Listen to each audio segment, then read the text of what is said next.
हजारों साल बाद स्वर्ग और अर्थ मिलकर एक अराजक मोती को जन्म देते हैं, लेकिन वो मोती पैदा होते ही अच्छी और बुरी ताकतों को सोखना शुरू कर देता है। यह देखकर महागुरु अपने दो शिष्यों को उसे पकड़ने के लिए भेजते हैं, जिनमें से एक शिष्य का नाम ताइजेन होता है जो बहुत ही मोटा होता है। दूसरे शिष्य का नाम शेन होता है। वो दोनों उस मोती को पकड़ने के लिए उस पर अटैक करने लगते हैं, लेकिन वो मोती बहुत ही ताकतवर होता है, इसीलिए उन दोनों को बहुत मारता है। यह देखकर महागुरु वहाँ आते हैं और अपने जादुई मंत्र से उस मोती को कैद कर लेते हैं। फिर वो उसके दो हिस्से करते हैं, जिसमें नीला एक अच्छा मोती होता है और लाल एक बुरा मोती। इसीलिए महागुरु लाल मोती को एक श्राप देते हैं कि 3 साल बाद इस मोती पर बिजली गिरेगी, जिससे यह मोती नष्ट हो जाएगा। फिर वो उन दोनों मोतियों को संभाल कर रखने के लिए ताइजेन को देते हैं और उसे कहते हैं कि जब महाराज ली जिंग का बेटा पैदा होगा तो तुम इस अच्छे मोती को उसके बेटे की आत्मा में मिला देना, और अगर तुम इसमें कामयाब रहे तो तुम 12वें शासक बन जाओगे। ये सुनकर ताइजेन बहुत खुश होता है, लेकिन शेन इससे काफी गुस्सा हो जाता है। इसीलिए अपना बदला लेने के लिए लिंग शेन के महल में पहुंच जाता है। वो एक षड्यंत्र रचकर स्प्लिट मोती को ताइजेन के पास से चुरा लेता है और वो डेमन मोती को भी आजाद कर देता है, जिससे वो मोती लिंग शेन की पत्नी यिन की बॉडी में समा जाता है, जिससे महारानी एक शैतान बच्चे को जन्म देती है, जिसमें आग की बहुत ही खतरनाक पावर होती है, जो पैदा होते ही पूरे गाँव को तबाह करने लग जाता है। यह देखकर मास्टर ताइजेन अपने पास से रिंग निकालते हैं और एक मंत्र बोलकर उसे नेजा को पहना देते हैं, जिससे नेजा की शक्तियाँ कम हो जाती है और उसे मारने लगते हैं। लेकिन तभी महारानी आकर नेजा को बचा लेती है और मास्टर ताइजेन से कहती है कि मेरे बेटे को कुछ मत करो, क्योंकि एक माँ अपने बेटे को मरते हुए कैसे देख सकती थी। नेजा अपनी माँ को बाइट करता है, लेकिन यिन उसे प्यार से कहती है कि डरो मत, मैं तुम्हारी माँ हूँ और मैं तुम्हारा ख्याल रखूंगी, जिससे उस शैतान बच्चे का दिल भी पिघल जाता है। तभी वहाँ गाँव वाले महाराज से कहते हैं कि इस बाल दानव का जिंदा रहना हमारे लिए अच्छा साबित नहीं होगा, क्योंकि मनुष्य और दानव एक साथ नहीं रह सकते, इसलिए आप हमारी सुरक्षा के बारे में सोचिए। तो महाराज उन्हें कहते हैं कि इसमें इस बच्चे की कोई गलती नहीं है, वो तो खुद बदकिस्मती का शिकार है, इसीलिए हम इस बच्चे को नहीं खोना चाहते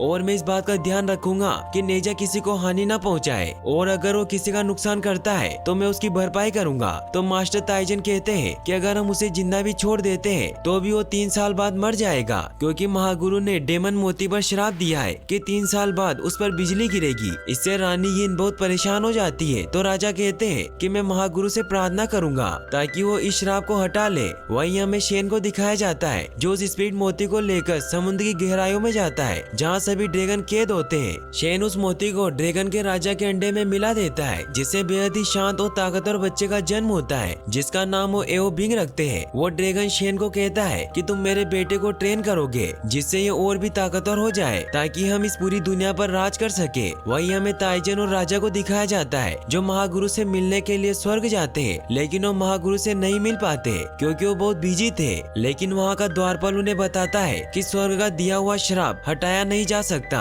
इससे महाराज काफी दुखी हो जाते हैं। ताइजेन उन्हें कहते हैं कि इंसान स्वर्ग में एक दिन से ज्यादा नहीं रुक सकते, इसीलिए हमें वापस चलना होगा। वहीं हमें नेजा को दिखाया जाता है जो 1 साल का हो चुका था, लेकिन महाराज और महारानी ने उसे अपने महल के चारों ओर फैले सुरक्षा कवच में बंद कर रखा था ताकि वो बाहर जाकर इंसानों को परेशान न कर सके। नेजा बैठा बैठा बोर हो रहा था। रानी उसके पास आती है और उसे कहती है कि आप वहाँ बैठे क्या कर रहे हो। तो नेजा कहता है कि मैं इस महल से बाहर नहीं जा सकता और आप भी मेरे साथ नहीं खेलती, मैं बोर हो रहा हूँ। तो रानी उसे समझाती है कि माँ को काम भी होता है, इसीलिए मैं आपके साथ नहीं खेल सकती, लेकिन मैं वादा करती हूँ कि आज से मैं आपके साथ खेलूंगी। इससे नेजा बहुत खुश हो जाता है। फिर वो दोनों साथ में खेलने लगते हैं, लेकिन नेजा की बॉडी बहुत ही पावरफुल होती है, जिससे रानी को खेलते वक्त चोट लग रही होती है, मगर फिर भी अपने बेटे की खुशी की वजह से उसके साथ खेल रही थी। तभी वहाँ एक सैनिक आकर रानी को बताता है कि पास वाले गांव में किसी ने हमला कर दिया है, इसीलिए आपको वहाँ चलना होगा।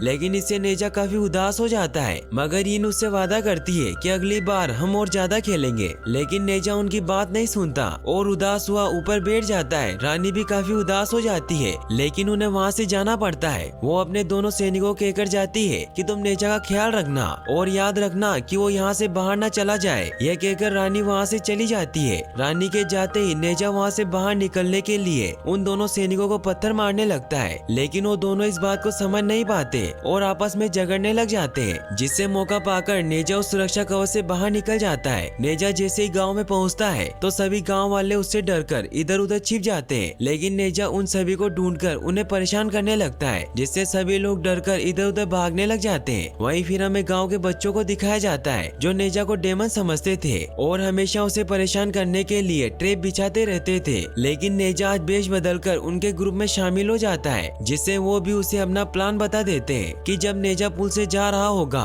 तो हम उसे नीचे गिरा देंगे, जिससे उसके ऊपर चाकू गिरेंगे। लेकिन अगर वो उससे भी बच गया तो चट्टानों से कुचला जाएगा और तालाब में जाकर गिरेगा। लेकिन तभी उन बच्चों में से एक लड़का कहता है कि नेजा को यहाँ कौन लाएगा। तभी नेजा अपना मास्क उतार देता है, जिससे डरकर सभी बच्चे उस पुल की तरफ भागने लगते हैं, जिससे उनका प्लान उन्हीं पर उल्टा पड़ जाता है और वो सभी बहुत बुरी तरीके से जख्मी हो जाते हैं। नेजा खुश होकर वहाँ से जाने लगता है, लेकिन तभी वो बच्चे उसे कहते हैं कि तुम शैतान की औलाद हो। इससे नेजा को बहुत गुस्सा आ जाता है और वो एक बड़े से पत्थर से उन पर हमला करता है। लेकिन तभी मास्टर ताइजन आकर उन बच्चों को बचा लेते हैं, जिससे वो पत्थर एक पहाड़ से जाकर टकराता है और वो पहाड़ टूट जाता है। महाराज और महारानी भी वहाँ आ जाते हैं और वो नेजा से बहुत गुस्सा होते हैं और उसे वापस महल में बंद कर देते हैं। रात को महाराज, महारानी और ताइजन साथ में बैठे हुए होते हैं। महारानी बहुत परेशान होती है और वो कहती है कि नेजा इतना भी शैतान नहीं है, लेकिन उसके साथ वाले बच्चे उसे अपनाते नहीं है और मैं कब से नेजा को सुधारने की कोशिश कर रही हूँ, मगर मैं उसे पूरा समय नहीं दे पा रही हूँ और अब वो 2 साल का हो गया है, इसीलिए हमें ये जगह छोड़कर कहीं और बस जाना चाहिए। तो मास्टर ताइजन उन्हें कहते हैं कि मैं नेजा को ट्रेन करूंगा और उसे राक्षसों का संहारक बना दूंगा।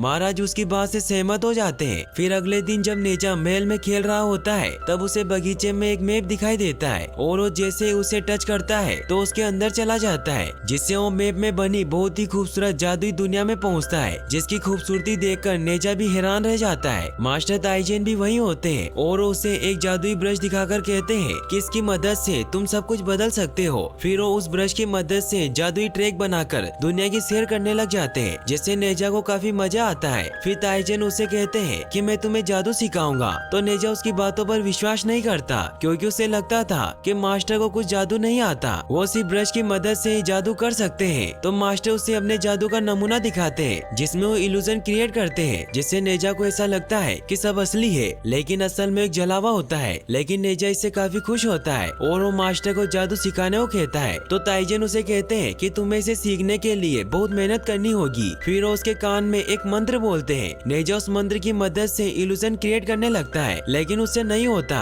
यह देखकर ताइजन बहुत खुश होता है और वो मन ही मन में कहता है कि मुझे इसे सीखने में 6 महीने लग गए, तो ये बच्चा क्या सीखेगा। वहीं फिर हमें दिखाया जाता है कि ताइजन वहीं सो रहे होते हैं। तभी रानी उनके पास आती है और वो उन्हें कहती है कि मुझे अपने बेटे से मिलना है। तो ताइजन उसे कहते हैं कि मैं उसे जादू सिखा रहा था और वो यहीं पर था, लेकिन नेजा वहाँ नहीं होता। तो रानी को तालाब में नेजा की बॉडी दिखाई देती है। यह देखकर वो काफी परेशान हो जाते हैं। ताइजन जल्दी से जाकर नेजा की बॉडी को बाहर निकाल कर लाते हैं। तभी उन्हें पता चलता है कि वो तो नेजा का इल्यूजन होता है, क्योंकि अब उसने उस जादू में महारत हासिल कर ली थी। ताइजन भी इससे काफी हैरान होते हैं, क्योंकि वो भी जानवरों को जादू से बदल नहीं सकते थे, इसलिए वो नेजा को कहते हैं कि तुमने ये कैसे किया। लेकिन नेजा उन्हें नहीं सिखाता और उन्हें परेशान करने लगता है। तभी महाराज और महारानी भी वहाँ आ जाते हैं और वो ताइजन की मदद करते हैं। फिर ताइजन नेजा को कहते हैं कि तुम अपने घुटने झुकाओ, मैं तुम्हें सब सिखाऊंगा कि लोगों की दानवों से रक्षा कैसे करे। तो नेजा कहता है कि मुझे कुछ नहीं सीखना और वो वहाँ पत्थर पर जाकर लेट जाता है। तो उसकी माँ उसे कहती है कि तुम मुझे बुद्धू नहीं बना सकते, क्योंकि तुम भी चाहते हो कि दुनिया तुम्हें अपनाए। जिससे नेजा को अपने बचपन की बात याद आती है, जब वो अपनी उम्र के बच्चों के साथ खेलना चाहता था, लेकिन लोगों ने उसे डेमन कहा और उसे बहुत मारा। इससे नेजा बहुत दुखी हो जाता है। तो उसकी माँ उसे कहती है कि तुम बुरे मत बनो, तुम्हारे माता पिता राक्षसों से लोगों की रक्षा करते हैं। तो नेजा कहता है कि फिर लोग मुझे क्यों मारना चाहते हैं, और वो तो मुझे डेमन समझते हैं। तो राजा उसे झूठ कह देते हैं कि तुम्हारा जन्म अच्छे मोती की जीवन ऊर्जा से हुआ है, जिस वजह से तुम इतने ताकतवर हो। फिर रानी उसे कहती है